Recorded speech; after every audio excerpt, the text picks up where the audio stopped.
Secretary of State Rex Tillerson's job running the State Department just got considerably more difficult. The entire senior level of management officials resigned Wednesday, part of an ongoing mass exodus of senior Foreign Service officers who don't want to stick around for the Trump era. Tillerson was actually inside the State Department's headquarters in Foggy Bottom on Wednesday, taking meetings and getting the lay of the land. I reported Wednesday morning that the Trump team was narrowing its search for his number two, and that it was looking to replace the State Department's long-serving Undersecretary for Management, Patrick Kennedy. Kennedy, who has been in that job for 9 years, was actively involved in the transition and was angling to keep the job under Tillerson, 3 State Department officials told me. Then suddenly on Wednesday afternoon, Kennedy and 3 of his top officials resigned unexpectedly, 4 State Department officials confirmed. Assistant Secretary of State for Administration Joyce Anbar, Assistant Secretary of State for Consular Affairs Michelle Bond and Ambassador Gentry O. Smith, Director of the Office of Foreign Missions, followed him out the door.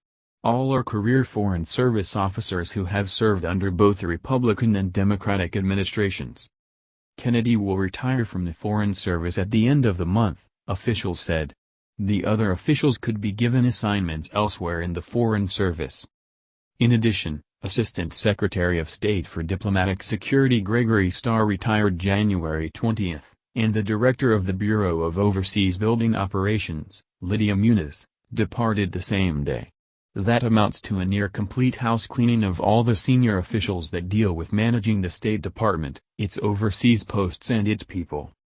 It's the single biggest simultaneous departure of institutional memory that anyone can remember, and that's incredibly difficult to replicate, said David Wade, who served as State Department Chief of Staff under Secretary of State John Kerry.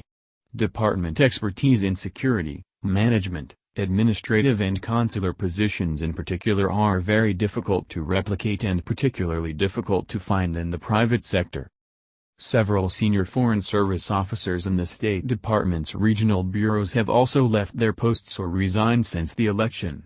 But the emptying of leadership in the management bureaus is more disruptive because those offices need to be led by people who know the department and have experience running its complicated bureaucracies. There's no easy way to replace that via the private sector, said Wade. Diplomatic security, consular affairs. There's just not a corollary that exists outside the department, and you can least afford a learning curve in these areas where issues can quickly become matters of life and death, he said. The muscle memory is critical. These retirements are a big loss. They leave a void. These are very difficult people to replace. Whether Kennedy left on his own volition or was pushed out by the incoming Trump team is a matter of dispute inside the department.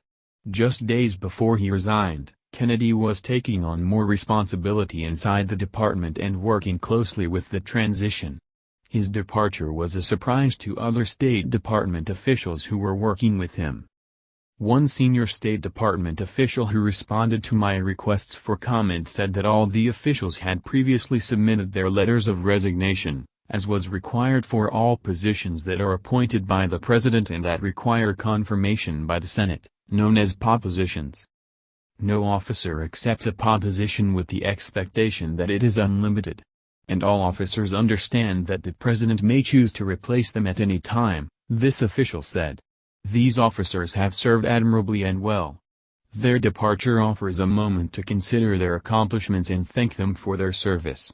These are the patterns and rhythms of the career service.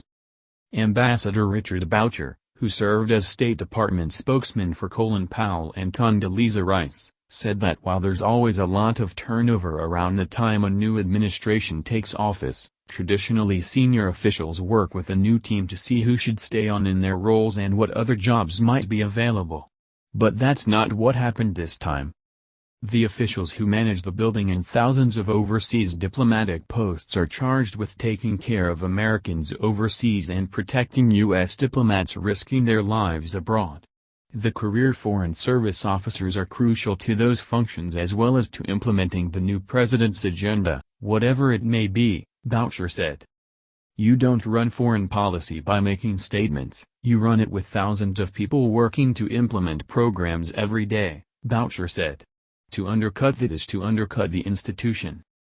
By itself, the sudden departure of the State Department's entire senior management team is disruptive enough. But in the context of a president who railed against the U.S. foreign policy establishment during his campaign and Secretary of State with no government experience, the vacancies are much more concerning. Tillerson's job number one must be to find qualified and experienced career officials to manage the State Department's vital offices. His second job should be to reach out to and reassure a State Department workforce that is panicked about what the Trump administration means for them.